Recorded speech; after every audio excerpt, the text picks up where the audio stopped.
Кога Господ прашува 9 дел, че јас цитирам со мојата серија, понатамо, кога Господ прашува 9 дел, на почетокот прашање, имате ли навика, не верувам дека некој од нас барем некојаш не се ценкал на пазар, ама имате ли навика тоа да го прави? Немате навика?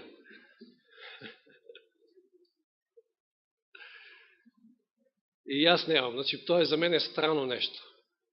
Не знам, едноставно поаѓам од таа страна да, без разлика дали е тој прекупец или производител, еве да кажеме за пазар, збориме, еве за зелен пазар.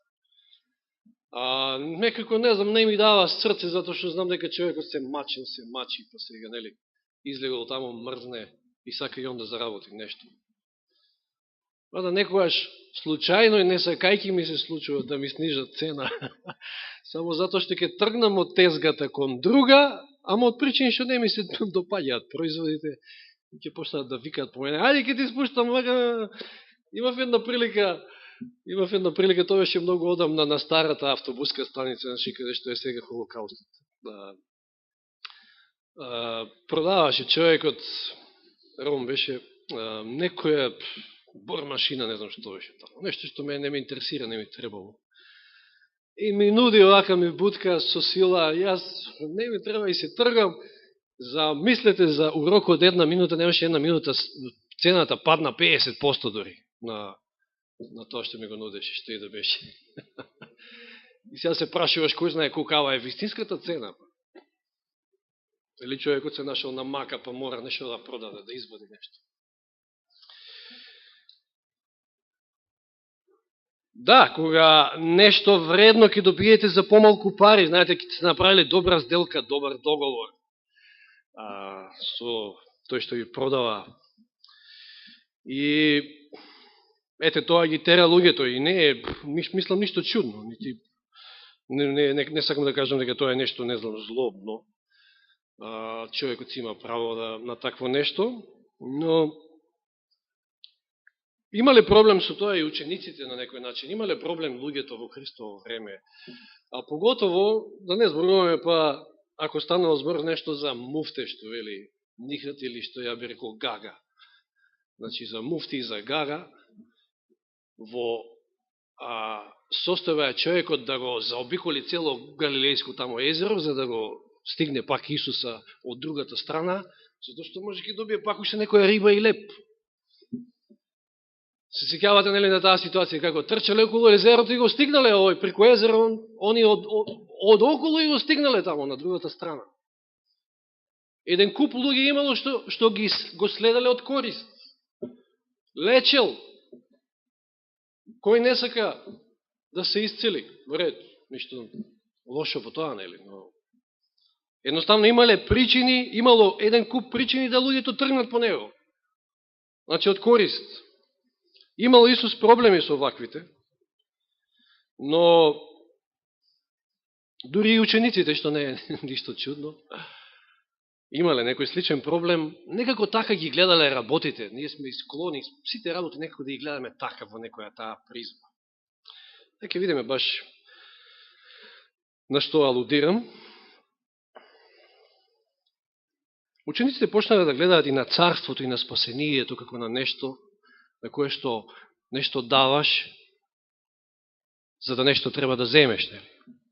Како да нешто купуваш, како да правиш некоја размена, значи сега дали ќе направиш добра сделка, дали ќе можеш да се исценкаш.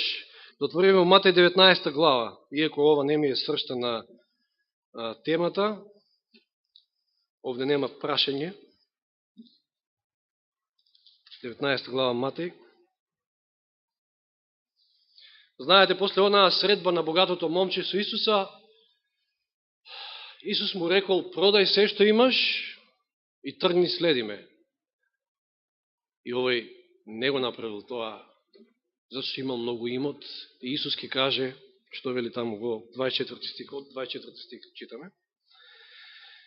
И пак ви велам, полесно е на камилото да помине низ иглени уши, отколку на богатиот да влезе во Божјето царство. И кога учениците го чуја тоа, се зачудија многу.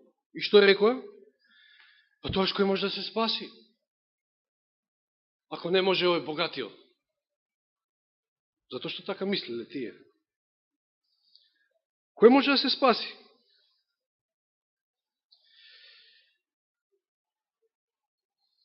Исус ги погледна 26 стих и им рече: на луѓето ова им е невозможно, но за Бога се е возможно. Тогаш Петар одговори и му рече: еве, ние оставивме се и тргнуваме по тебе. Еве, како богатиот младич, што не направи, ама ние оставивме се, оставивме бизнис, риболов, едно, друго, оставивме се и тргнавме по тебе. И така ние, што ќе имаме? Што ќе добиеме ние? Еве, оставивме тоа, го жртвувавме, што ќе добиеме се? Видите, значи, во која насоки како размислуваат учениците. Дори и за вакви животно важни теми, значи, за спасението. А Исус им рече, многу убав одговор им дава: вистина ви велам дека вие кои тргнавте по мене во преродбата, кога, интересно е преводот е овде, преродбата, кога човечкиот син ќе седне на престолот на својата слава и сами ќе седнете на 12 престоли, ќе им судите на 12 израелеви племења. И секој кој заради моето име ќе остави куќа, или браќа, или сестри, или татко, или мајка, или жена, или деца, или ниви, имот, ќе прими 100-кратно. Исус, значи, по нивниот памет, и кажува дека, нормално не мисли овде буквално, дека ќе добијат 100-кратно повеќе куќи, не буквално, меѓутоа во браќа, во сестри, во... да. И секој кој заради моето име ќе остави, значи заради Евангелието, заради службата, заради спасението, може да се случи некој да остави и жена, и мајка, и татко, и син, и керка, но ќе добиете 100-кратно повеќе во овој живот, вели во еден друг паралелен текст, и згора на тоа, што? И живот вечен. Еве, ако сакате да размислувате така, еве, што добивате? Но, ова само го нагласив за да видиме дека и учениците знаеле во тој правец да размислуваат. Сега во 16 глава Матеј, тука ни се прашањата. Овде имаме две прашања многу битни. Матеј 16 глава, 24 до 26 стих. Простите ако малку повеќе некојаш викнам, ја ви кажав дека имам малку повеќе ентузијазам. Ако не беше камерата статична, ќе трчав можеби и по катедрата, да ви кажам. Ама немаме таква камера подвижна. И не сум таков тип како некој што проповедници мислам. Мислам, вистина ви кажувам, во Шведска 99. Не сакам да спомнувам настан, знаете кој настан се случуваше 99. Кога одевме да колпортираме од врата на врата. Луѓе, требаше можеби да ме снима некоја страна и сами од себе да се видам како сведочев тогаш. Каква сила имав, за да кажам, да зборам за зверовите пред се, за новиот светски поредик и така натаму. Но, да се вратиме на темата. Матеј 16 глава, 24 стих, па до 29, 24 до 26, се извинувам. 16 глава Матеј. Тогаш Исус им рече на своите ученици: ако некој сака да врви по мене, нека се одрече од себе си. Нешто слично како на богатото момче. Тоа значило одрекување од себе си, за него значиле имотите и парите. За некој друг нешто друго. Нека се одрече од себе си и нека го подигне својот крст и нека ме следи. Зашто кој сака да ја спаси својата душа, ќе ја изгуби. Но кој ќе ја изгуби својата душа заради мене, ќе ја најде. И сега се прашањето од 26 стих. Зашто каква полза ќе има човек ако го придобие целиот свет, а на својата душа и на пакости? Тоа е првото прашање. Каква полза има човек ако го придобие и целиот свет, за кој што сите се грабаат? Цел свет сакаат да имаат. Па цели светски војни правеле за да го приграбат целиот свет. Денеска методите им се малку поинакви. Повторно за да го добијат целиот свет. Што фајде од тоа, ако вели на душата своја и на пакости? Тоа е првото прашање. Второто прашање исто толку многу значено. Или што ќе даде човек во замена за својата душа? Може ли да ја откупи човекот некако својата душа? Своето спасение, својот живот? Многу битни прашања. Да ги повториме. Каква полза има човек ако придобие и целиот свет, а на својата душа и на пакости? Или што ќе даде човек во замена за својата душа? Колкава е цената на една душа? Да почнеме од тука. Колкава е цената на една душа? Што наговестуваат овие стихови? Овој 26 стих што наговестува? Што гледате во 26 стих? Нема цена. Да, меѓу тоа нешто друго. По-важна е една душа и од целиот свет и од сите богатства и злато и се. Од се што е материјално и како луѓето знаат. Една душа е поважна од се што е материјално. Па и за една душа Исус ќе го направеше истото, така ли? Неверојатно е колкава е цената на една душа.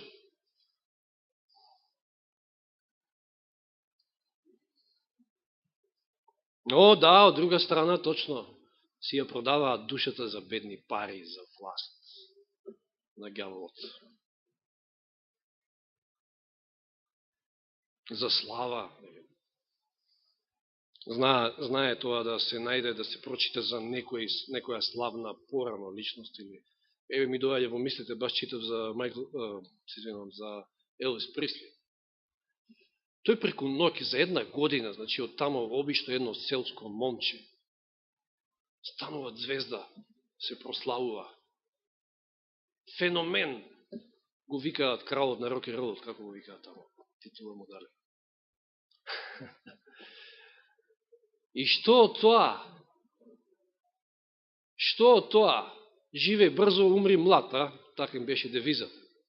Живеј брзо, се ке проживееш, се ке доживееш, се што може, сите убавини, сите страсти, се задоволи и после што ти треба живот.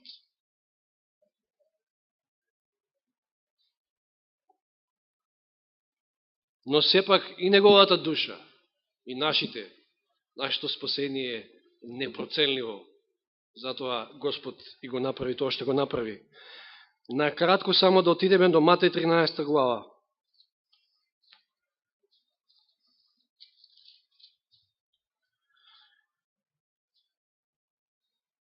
Овде имаме параболи и веднаш после параболата за богатството скриено во нивата. Што е богатството? Што е нивата? Што е? За кое богатство овде зборува Библијата? Спасението, Исус.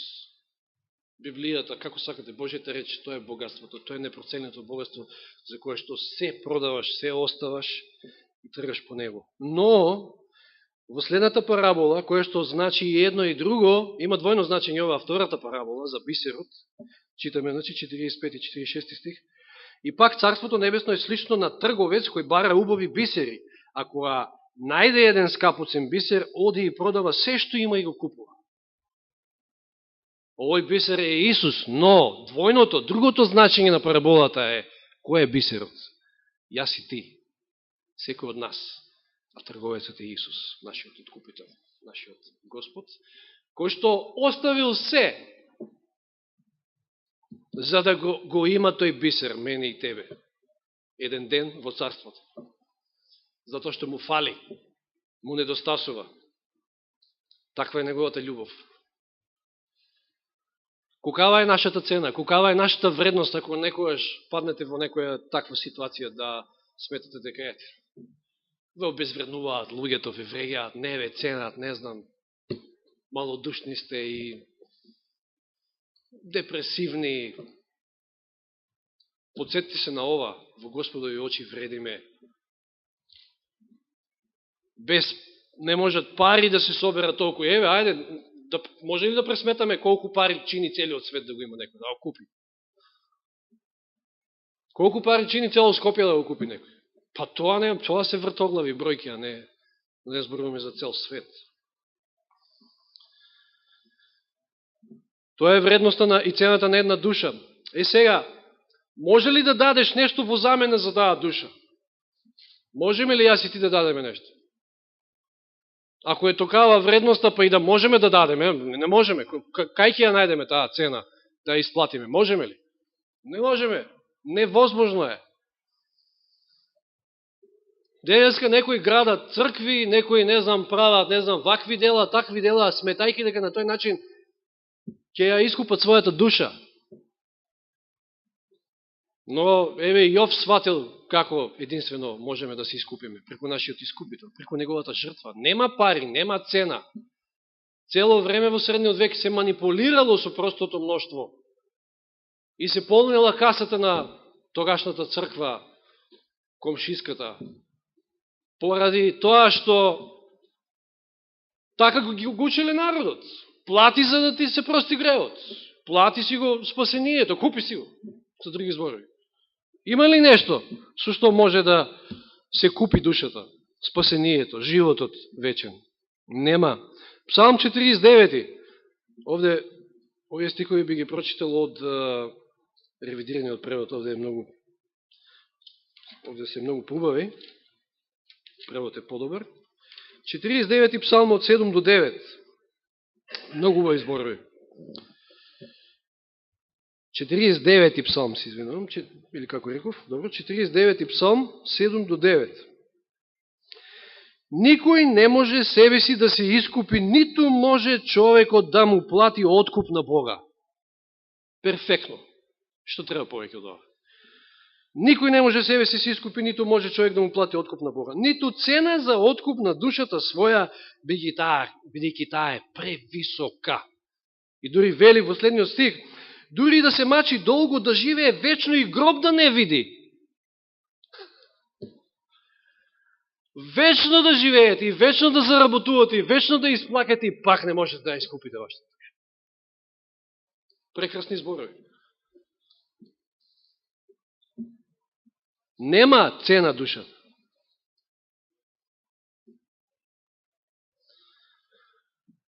И која е ползата сега да се запрашаме да го придовеши цел свет? Еве, иако хипотетички, иако тоа не е можно, никој не го имал. Целиот свет.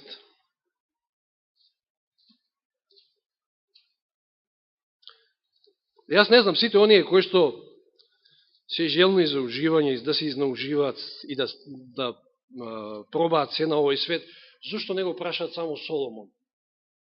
Соломон ќе им каже што е резултатот од сето тоа. Еве, ајде да го прашаме Соломон, 2 глава Проповедник. Знаеме каква е оваа книга, целата. Мислам дека имавме и полука, која беше тоа. Ја проучувавме. Да. Проповедник 2 глава. Која е ползата да го придобиеш и целиот свет? Од 4 стих. Направив големи дела, изградив дворци за себе, посадив лозија, си направив градини и овоштарници, посадив во нив секакви овошки, направив езера за да ги наводнувам посадените дрва, купив робови и робенки, имав и домашни слуги, а исто и стада со крупен и ситен добиток, повеќе од кој да е друг пред мене во Иерусалим. Натрупав сребро и злато и скапоценности од цареви и покрајни, набавив пејачи и пејачки. Кој турбофолк, кој техно, кој не знам што, значи, кој што сака, нели? Пејачи, пејачки, секакви човечки раскоши, се сокровиште на сокровиште, и станав толку голем, поголем од кој да е пред мене во Иерусалим, а не ме остави ни мојата мудрост, вели? Така он мислил. И што да ми посака очите не им скратува. Кој го може ова, освен оној кој што има? Ниту му бранев на моето срце некаква веселба, туку моето срце му се радуваше на секој мој труд и таква му беше наградата на секој мој напор. Значи, гордоста на животот, желбата на очите, похота на телото, се имаме кај Соломон. И што од тоа?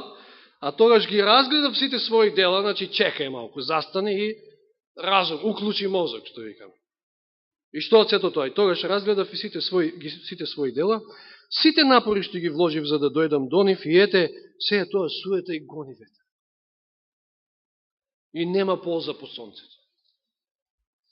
И па нема полза. Каква е ползата да го придобиш целиот свет?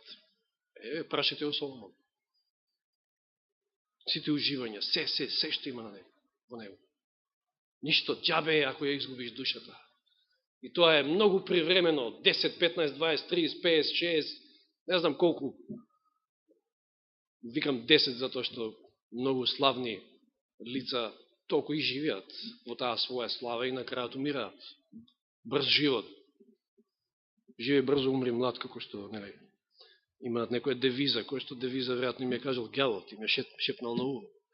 Тој не сака нас мртви во гревот. Значи нема полза. Се е гони ветер, се е залудно ако го изгубиме спасението. Исус морал ова да им го каже и на учениците, да ги подготви за тоа што следува. Дајте малку размислете. Остајте кој ќе биде прв, кој ќе биде во новото царство, кој ќе биде премиер, кој не знам што ќе биде во царството ново. Не размислувате така, не размислувате човечки со тие термини. Сега, може ли душата, како беше стихот, зашто кој сака да ја спаси својата душа, ќе ја изгуби, но кој ќе ја изгуби својата душа заради мене, ќе ја најде. Зашто каква полза ќе има човекот како придобие целиот свет, а на својата душа и на пакости? Како тоа и напакостуваме на својата душа? Има многу примери, многу стихови, ајде да прочитаме во Пословици. Повторно Соломон ќе го прашаме во неговата мудрост што запишал. Пословици. Ќе извадиме неколку стиха од овде, па потоа при крајот ќе разгледаме неколку паралелни текстови со овој во Матеј, 16 глава. Значи, Пословици 10. Се извинувам, 6.32. Пословици 6.32. Од таа возбуда што имам, па ми искокаат овде бројките. Овие од оздола ми искокаат нанапред. Пословици 6.32.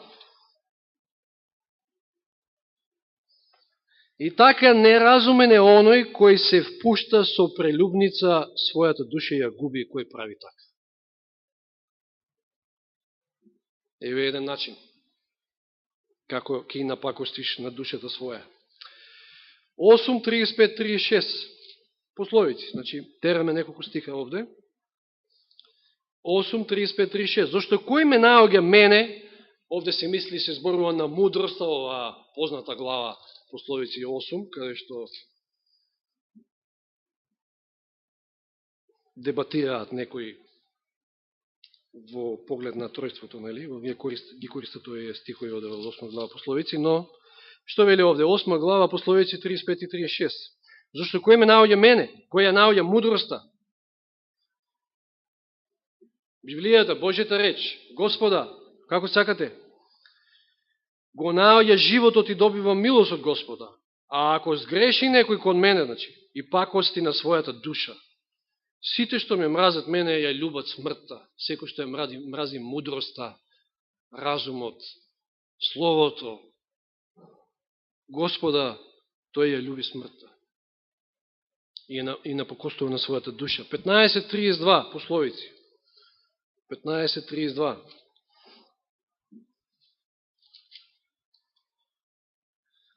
Кој отфрла поука, значи некако во тој контекст исто, кој отфрла поука ја презира собствената душа. Дали сте такви кои што сметате дека се знаете и не примате совет од другиот? Кој отфрла поука ја презира собствената душа, а кој прима поправка се здобива со разум. Во стих 18 глава 7 стих Пословици. Собствената уста е пропаст за безумниот и устните му се примка за неговата душа. Собствените зборови може да не бидат примка. 18.7 Пословици. Може да има некои разлики во ако читате друг превод, јас читам од Константинов. Нели, на друго место вели Библијата и по нашите зборови ќе бидеме осудени или нели оправдани. 22, пословици 22, 24 и 25.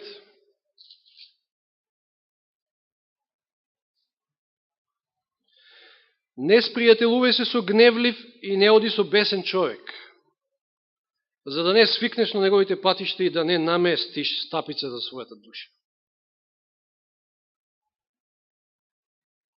Значи, не свикнувај, не се дружи со гневлив, со бесен човек, можеш да си наместиш стапица на својата душа. Да го изгубиш спасението. 23 глава пословици, 13 и 14. Не лишувај муја на детето опоменате. Сега ова не е за губење на душата, туку тоа како родител човек може да напакости на душата на своето чело. Имајте, овие зборови се интересни. Нешто што се повеќе не се практикува денеска, дури во образовниот систем, тоа го знам од Снеже.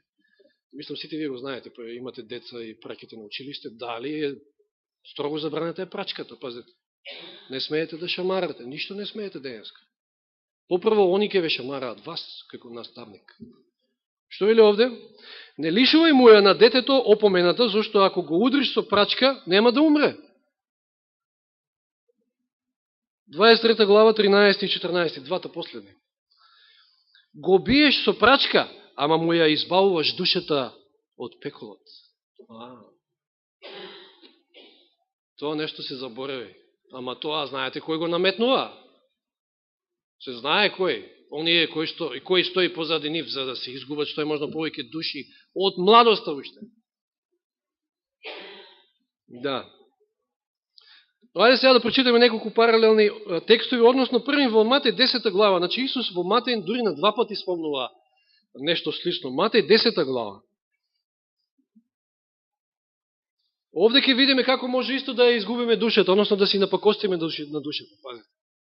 Ова се малку сензибилни стихови, да кажам, чувствителни. Матеј 10 глава, 28 стих. И не бојте се од оние, се извинувам, 37 стих, да. Тоа ми е подоцна, ќе очитам на крај. Ви реков дека ми скокаат бројките малку. Матеј 10 глава, 37 до 39.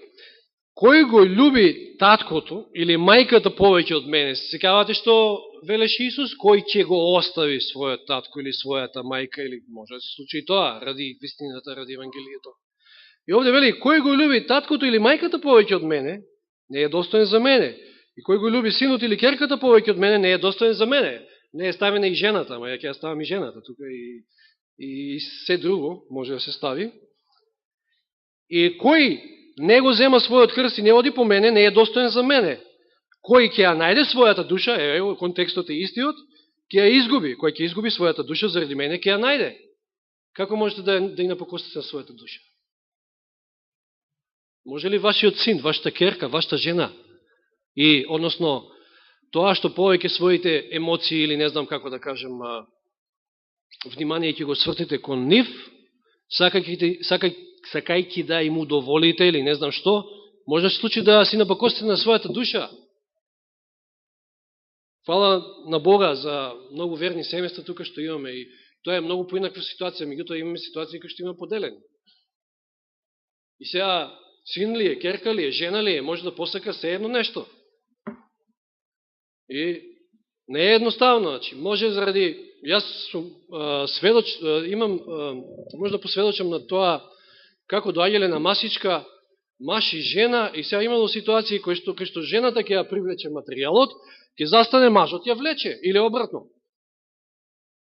Само еден мал пример, мислам, тука примери може да кажеме многу. Човекот може да се напакости својата душа заради своите ближни.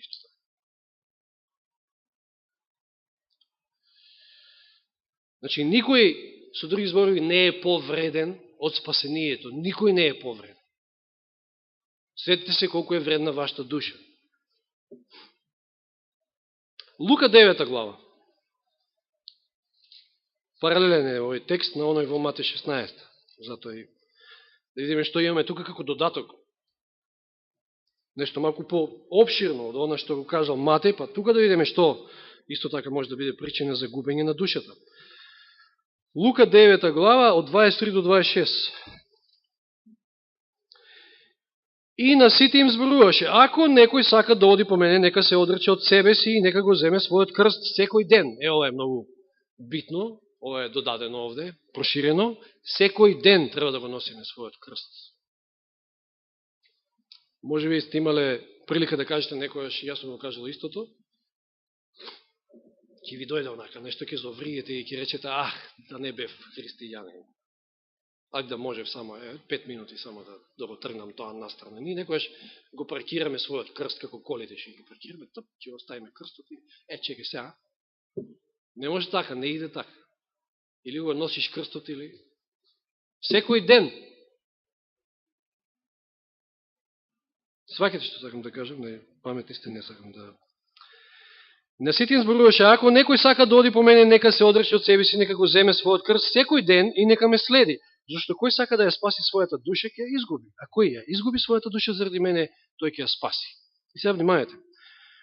Добро, да, ова е повторување на Матеј 16, зашто каква полза има човекот ако го добие целиот свет, а самиот себе се изгуби или се упропасти. Лука малку поинаку кажува. И сега внимавајте, 26 стих понатаму. Зашто кој се срами од мене и од моите зборови, и човечкиот син ќе се срами од него, кога ќе дојде во својата слава, и во славата на Таткото и на светите ангели. И вистина ви велам, има некои меѓу овие, се извинам, толку, 26 стих. Што вели? Зашто кој се срами од мене и од моите зборови, и човечкиот син ќе се срами од него кога ќе дојде.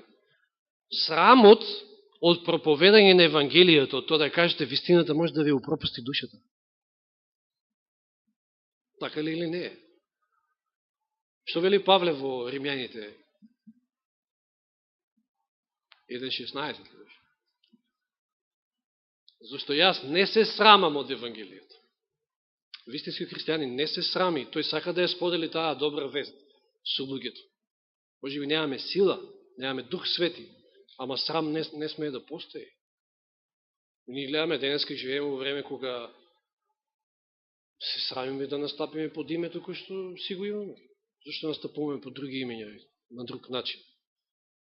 Зашто се срамиме? Заради тоа може да се напакостиме на својата душа. Така ги гледам јас овие стихови. Ако вие поинаку ги гледате, во ред. 12 глава Јован,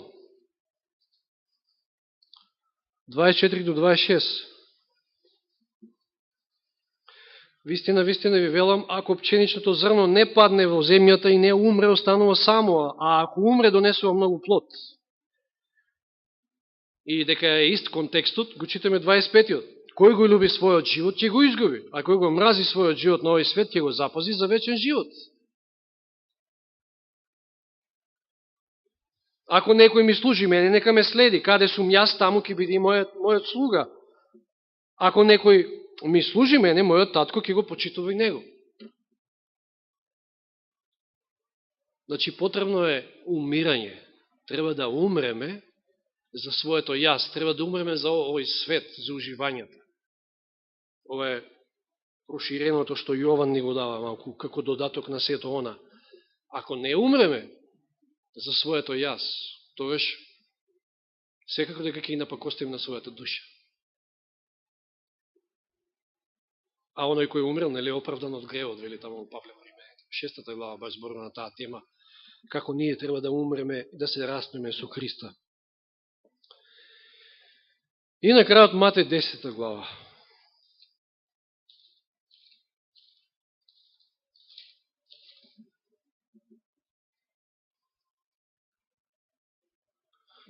...28 стих. Што вели овде? И не бојте се од оние кои го убиваат телото, а душата не можат да ја убијат. Ние именато пат зборувавме. Со тоа што ќе живеете, како што Христос живеел, со тоа што секојаш ќе стоите на страната на вистината, со тоа што ќе ја проповедате вистината, можете и сигурно бидете сигурни дека ќе се соочите со противење, со прогонства во догледно време, ако не е сега, тука кај нас. И може би и со убиство. Може и да ви убијат. заради вистината. Но што вели овде? Не бојте се од оние кои што го убиваат телото, а душата не може да ја убијат. Туку бојте се повеќе од оној кој може да ги погуби и душата и телото во пеколот. Не знам колку гледаат, ама ако некој гледа, сите останати кои што сметаат дека душата е бесмртна, како ќе го протолкуваат ова? Бојте се од оној кој што и душата и телото ќе ги погуби во пеколот, во тој оган. Од кого повеќе се плашиме?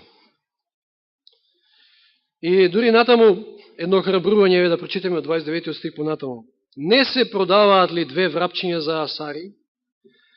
Па ниедно од нив не паѓа на земјата без волјата на вашиот татко? Не бојте се, Господ се грижи. Зошто? Затоа што вие сте бисерот, вие сте безвредни во неговите очи. И вам ви се избројани дури и влакната на главата. Замислите, Господ знае колку влакна на главата има. Иако секој ден се е помалку, нели? Ама знае. А вам ви се избројани дури и влакната на главата, и така не бојте се, вие сте поскапи од многу врапчиња, поскапи од целиот свет. Вие сте безвредни во неговите очи. Затоа, спасението е безвредно. Да не го изгубиме, да не го испуштиме. Живееме во материјален свет, живееме во таков свет, кај што парите ни се неопходни за да преживуваме. Меѓутоа, немојте да си напакостите на својата душа. И цел свет да го имате џабе. Се е џабе во овој живот. Се е минливо. Најбитното е она, дали еден ден ќе го дочекаме живи или пак ако не живи, воскреснати во првото воскресение, нашиот Спасител, нашиот Откупител, и ќе кажеме, еве го. Или пак ќе бидеме во некоја друга група. Нека не даде Господ. Нека Господ не води и чува понатаму во нашите животи и нека ни даде разум. Да, добро ги вагаме овие работи. Што е што? Што има непроценливи вечни вредности, што има минливи вредности само за овој живот. Нека му е слава на Господа. Амин.